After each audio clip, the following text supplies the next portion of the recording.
Good evening and welcome back to Jones and Company. I'm your host, Brian Jones. And so here on our second segment today, we have with us another guest. This is a friend of mine visiting from South Africa, Lazarus Pilay. Welcome. Great to have me, Brian, and thank you, and good evening to the viewers as well.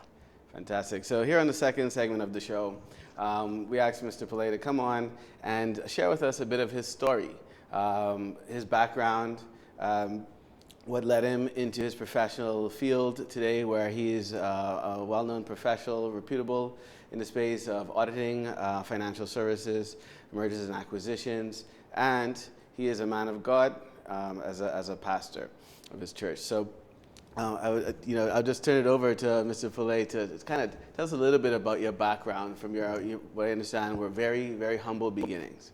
Yeah, thank you, Brian. It's an amazing journey thus far, and being in the Bahamas has also been a little bit of a look back, because you sit back and you see the people in the country. And it gives me an opportunity to share with the viewers today and with yourself about our history. Well, I'm a 160th year indentured, son of an indentured. I'm a fourth generation Indian, born and brought up in South Africa in a coastal city called Durban. I don't know if you could just clarify, what is indentured? I'm not sure if all of our viewers would know exactly what that means. Yes, so 160 years ago, the Indians were brought from India to come and work the sugarcane plantations as slaves. Well, at least they didn't know they were going to be slaves. They were just told a story, and they believed it, and some as little as 8 or 9, some of them at 10, 15, had just boarded a ship and never got to see their parents again. And I'm one of the offsprings of the fourth generation of that. So we have one of the largest concentration of Indians in one particular place, other than India, is in Durban, South Africa. So that's where I come from. Okay. And apart from that, being one of the adversities that the people have been through, South Africa is synonymous for the apartheid, oppression system that was governing the country, the pro-white rule, and now we're in our 27th year of democracy. And before that, everyone knows us as the land of Nelson Mandela.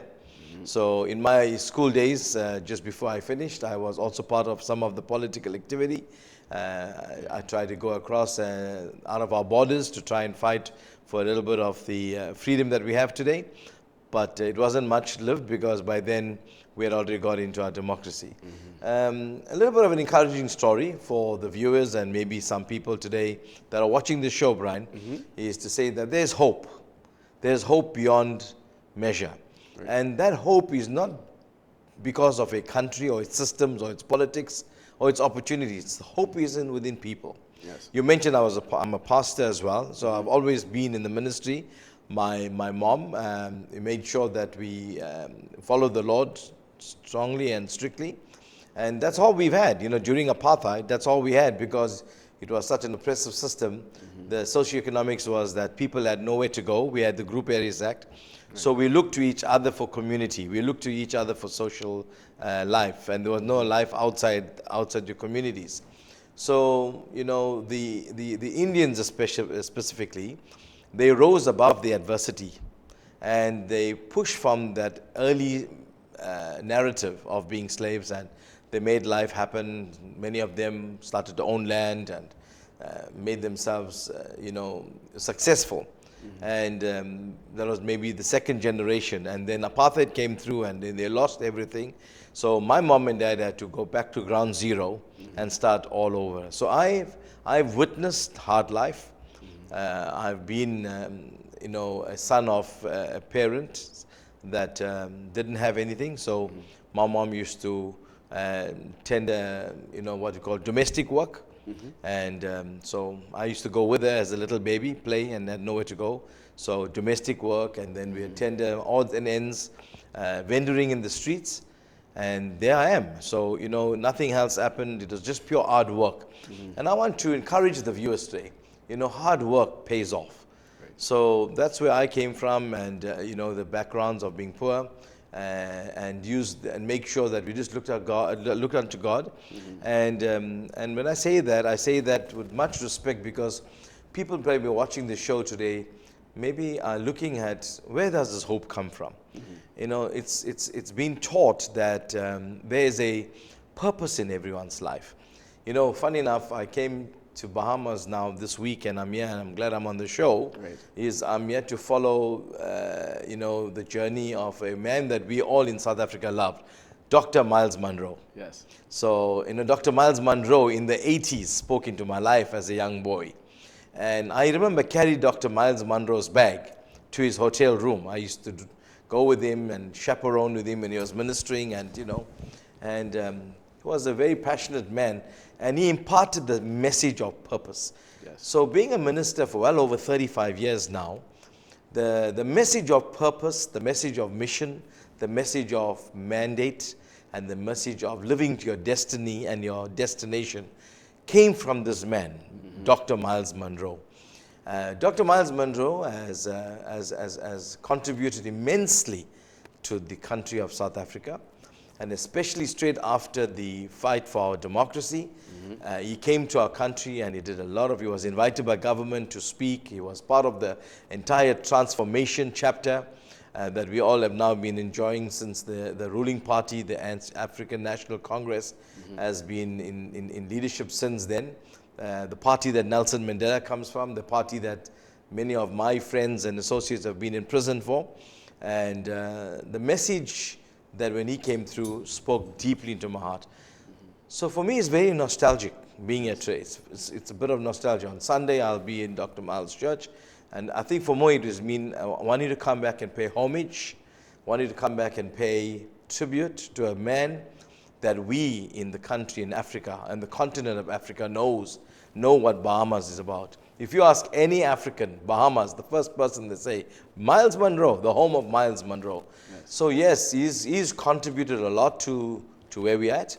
And as I said, it's nostalgia, because I wanted to really come through and let my feet touch this ground to say to people its purpose. So the very fact that the man of this island, of this country, Bahamas, spoke to us in Africa about purpose, mandate, mission, and the DNA of what God has placed in our heart is what gave us hope. So that's the message we pushed. We pushed and realized that we've had a message, we've had a mantle, we had a mission to accomplish. So along that came through business, because mom made us domesticated. So I want to say to all of you that are vendoring the streets, and you might think that you're doing some odd job, or a job that maybe somebody might not pose as important as, but I tell you, if you do it fervently, you do it from the bottom of your heart, and most importantly, you do it with the mission and the mandate that God has given you, He will accelerate you. He will bring you to positions, and that's what happened to me. Right. Because I was vendoring the streets, selling vegetables. I never thought I'll be a multi-millionaire. I never thought I'll be a businessman. I never thought I'll own my own properties. I never thought I'll be the founder and president to action groups, multiple action groups that are advocating for unity amongst the church. I never thought I'll be a founder and a pastor of a church. So all that has come, and owning properties and doing all of that from a young boy who vended the street corners. So, and it was all because it was mission, mandate, purpose that God had placed inside of me. And it was people like Dr. Miles Monroe that came and watered and fed and toiled us through the land of oppression. That is absolutely tremendous, Lazarus. Yeah. So tell me, what is it that you're focused on today? What's driving you today in terms of your day-to-day purpose? So my day-to-day purpose, I was saying to you earlier, Brian, we were chatting as we were coming here, I was saying to you that I might do accounting, auditing, tax, having various different divisions in my group, and having offices all over the world, and having in business all over the world. That's what I do. But that's not who I am. Who I am is to exactly do what I'm speaking of this evening, is letting people know about their purpose. Because someone like Miles Monroe made me understand it. And today, and that's what I do, is trying to see who I am, and who I am is doing this mission and mandate. So a lot of what we do in the business world is to generate income in the business world, is to create people's lives outside a pulpit, because you can't be preaching to the hungry, you can't be preaching to the sick, you can't be preaching to the oppressed. So we've moved the pulpits to the ground. So social impact is a lot of what we do. Social impact is who we are. So a lot of what you do in the business, especially what we're doing with Agio, for example, is to try and create that traction globally, so it gives people an ease of transacting. Yes. And we're so glad that you have taken the time to develop this leading technology and fintech in the fintech space and financial services. We're just so looking forward to partnering and ensuring that as you here in the Bahamas and what we could do as a partnership in Africa, purely to do social impact. Because it's not about creating more billionaires. Yes. It's about creating more people achieving their purpose, so that when they leave, when they exit, they have a visa to enter. Because if you don't have a visa to enter, and your visa is going to be, how did you impact the world? Not how many houses you had, how many cars you've driven, and how many flights you've had, and how many watches and suits you have. All that is good. Nothing's wrong with that. Right. But how did you impact the needy? Certainly. Certainly. So in terms of what tools are you using today to advance your mission? So on the field, we're busy generating income, as I said to you, in the financial sector, and into a very high level, so that we could create a huge traction of revenue streams, and that revenue streams is just going straight back into local economies of scale, and to impact and boost local impacts, local economies of scale. So and to trying to create jobs by not saying government's job. It's government's objective or government's purpose to provide jobs. Jobs are within community. We can create it from within community. So for giving example, if we're building homes, there's industry. We've created a huge database, and we want to know all the people in the churches that are just all your CVs. Just populate the database with all your CVs, and then we have a mechanism and an algorithm that's been designed to read that kind of scope and skill and populate the best in the area of where, and then it also reads the demographics of the oppressed people and communities. So bringing in industry into those communities is to then put money back into the hands of people. So because if we move people from poverty into haves, then those people will build better neighborhoods, better communities, and then they can start doing and listening to the message. As you know, South Africa, in our 27th year, we still basically seem to be having a major issue in the area of unemployment. Our social ills are increasing, drugs. So we've got drug rehabs, we've got women abuse centers, baby abandonment centers, we're talking to teenage pregnancies, all about building the moral fiber. And if you strengthen the moral fiber of a country, then you have great foundations for then business and all the other good things to come around and sit on top. Absolutely, and especially in a country like South Africa, where you have an abundance of natural resources, and well connected throughout the entire region. In terms of, as South Africa is an economic powerhouse within sub-Saharan Africa, right? So certainly well positioned to impact from them. Yes. Now, coming out to the Bahamas, you now venturing into international arena, doing international business. Can you speak to us a bit about your global operations? So we've chosen the Bahamas because of its stability, and mostly in the financial sector, in the banking sector, and also to look at its basically the positioning, and through that stability, we're hoping to then reach out through the international connections that we have, so that we can also, the same token, drive a lot of high-level corporate traffic through this hub. And as you know, it's important to have a region and a jurisdiction that is stable, and that's very key to what we're trying to do. So yes, in Africa, you said earlier, we've got all of these resources, but you see, Africa is rich, but Africans remain poor. So we in the continent seem to have had it, incorrectly structured. And then if you look at other continents, it's been oppressing Africa. So we starting to say whatever is in Africa having to be the breadbasket, having to the world. It's rich in its culture, it's rich in all mineral wealth. So to try and find meaningful partners from this hub that will not, and I want to say it crudely, not to come and rape the continent anymore. Let's do business. Let's empower each other. Because you can't be building a country on the backs of the poor. You got to build a country in a partnership. You got to build continents in the partnership.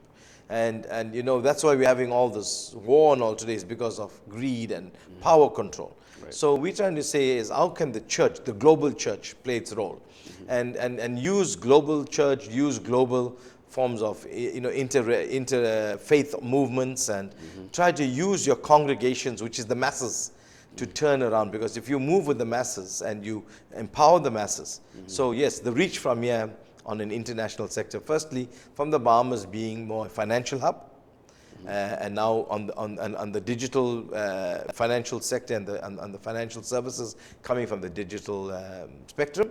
So this will be where we're looking on an all new fourth industrial revolution type of a leap. Right. And that's where we're trying to see as the Bahamas being nicely positioned for that. And also having the Bahamas nicely underpinned by the two strong economies of the world, being the US and being the UK, the two pillars of web that supports the Bahamian structures as well. So that alone shows that's friendly to international reach and trade. Oh, absolutely, and of course, so we share a history with African, right? Being predominantly of African descent in the Bahamas, and I think over the years we've tried so many ways to deepen our ties to the motherland, right? But we're divided by a huge Atlantic, and a lot of other, I guess, the divisive measures have been put in place. I'm glad you mentioned that, Brian. I'm glad you mentioned that because that slipped my mind. One of the things that we are doing through the Church Association out of the U.S., we have a partnership with 43,000 African American churches who are dying to find the African roots. So we've put together a tourism program. A tourism program that makes it easy for them to identify through the diaspora to try and identify their roots. And most of them come to Africa to find their roots or to actually experience some of the African experience, the nostalgia and all of that, because it's deep within the DNA. But unfortunately, Africa has not played its role. Africa has not looked at that as an opportunity.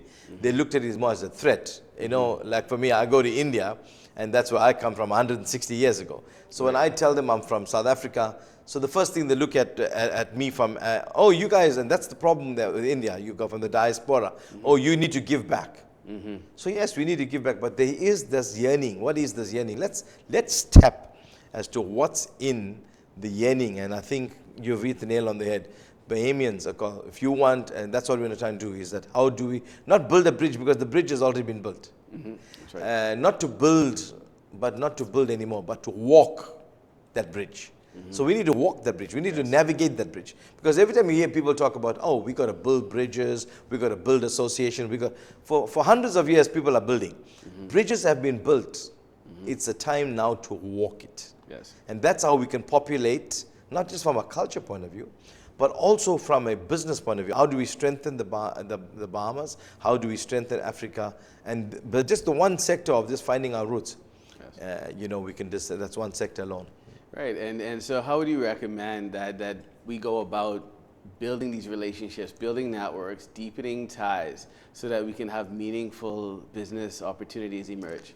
So as you know, today everyone lives out of this digital space. Yeah. And to reach people, you got to catch them where they're at. Yes. So through Agio, for example, we partnered with you, and we're gonna, when people are looking for this digital experience in the financial sector, there's also on that sector there will also be opportunities. Yes. So in that space there would be, well, let's call it an entry level.